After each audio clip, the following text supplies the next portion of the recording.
Moi, je peins depuis l'âge de 17 ans, mais par intermittence. Parce que mes obligations professionnelles ne me permettent pas de peindre tout le temps comme aujourd'hui. Aujourd'hui, j'ai ma propre société, ça me permet un petit peu d'organiser mes horaires et de peindre comme je veux. Donc, je peins beaucoup plus et je peins facilement 2 ou 3 fois par semaine au minimum. Et donc, évidemment, quand on peint tous les jours, la qualité du travail s'améliore au fil du temps, au fur et à mesure qu'on peint. Et j'aime beaucoup expérimenter des choses nouvelles. Donc notamment travailler un peu les glacis, travailler la texture, travailler les fonds, travailler d'autres couleurs. C'est pour ça, d'où les changements d'ailleurs et les variations de couleurs où on part d'un bleu et d'une période bleue pour arriver dans des mauves par opposition aux oranges.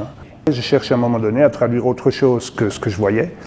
Et les premiers tableaux qui sont là, qui sont exposés, les tableaux plus figuratifs, annoncent déjà cette période un peu abstraite. Parce que je cherchais à mettre dans mes tableaux, c'était mon ressenti, mes émotions. Et c'est comme ça que je suis arrivé en fait à l'abstrait.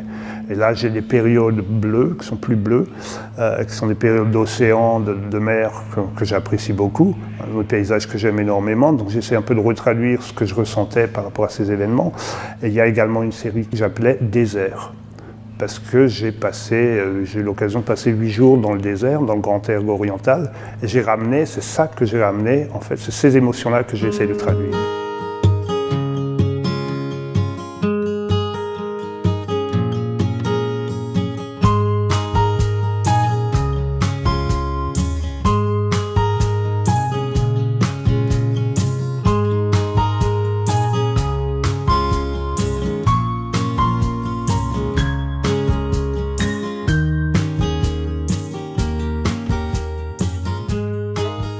Je travaille des grandes masses qui sont placées sur des esquisses, sur du papier.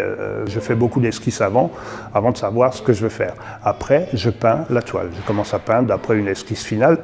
Ça peut changer en cours de travail, complètement. Ça peut dévier vers autre chose parce que je ne suis pas satisfait de ce qu'il y a et je travaille les couleurs. Donc je travaille les couleurs et sur la palette et sont enrichies après sur la toile.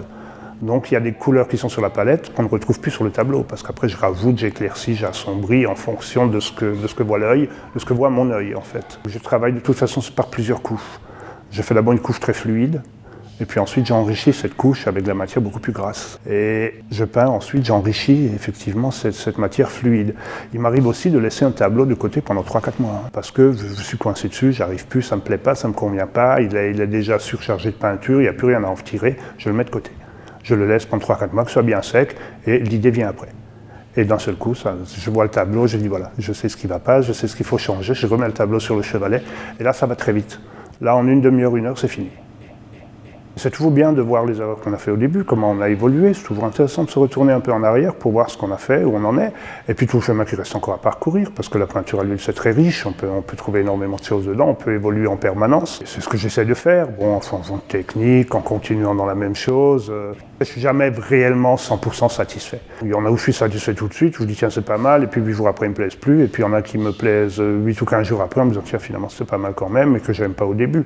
J'estime que j'ai toujours une marge de progression et que j'aurais peut-être pu faire encore autre chose d'un tableau, même si je trouve qu'il est pas mal, quoi.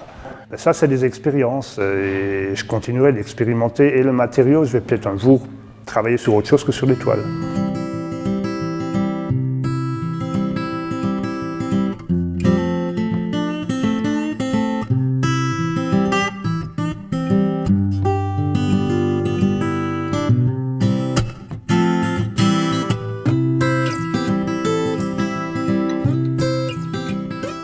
Les gens, ils voient une vague, ils disent ça c'est une vague, c'est l'océan, c'est machin. Quand je les peins, je n'ai pas forcément pensé à une vague ou à un océan, mais effectivement, en le regardant, oui, il y a de ça qui est traduit.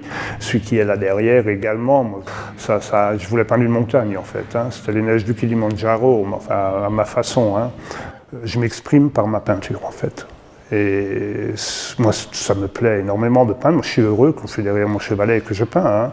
Je suis très heureux aussi de tout ce qui tourne autour, des expositions, de montrer ce qu'on fait, etc., de rencontrer des gens, de parler peinture. Que ce soit positif ou négatif, c'est toujours motivant, c'est toujours très bien d'entendre ce que disent les autres, ce qu'ils pensent. Et ça me permet peut-être d'aller dans d'autres directions, d'expérimenter d'autres choses, de dire tiens, ça plaît pas aux gens. Mais en fait, ce que je propose là au public, c'est de se promener un peu dans mes tableaux et de laisser parler leurs propres ressentis. parce que c'est Picasso qui avait dit « il est inutile d'expliquer, il est essentiel de ressentir ». Et donc c'est ce que je propose au public, c'est qu'ils ressentent des choses. Et s'ils ressentent quelque chose devant un tableau, bah, c'est très bien.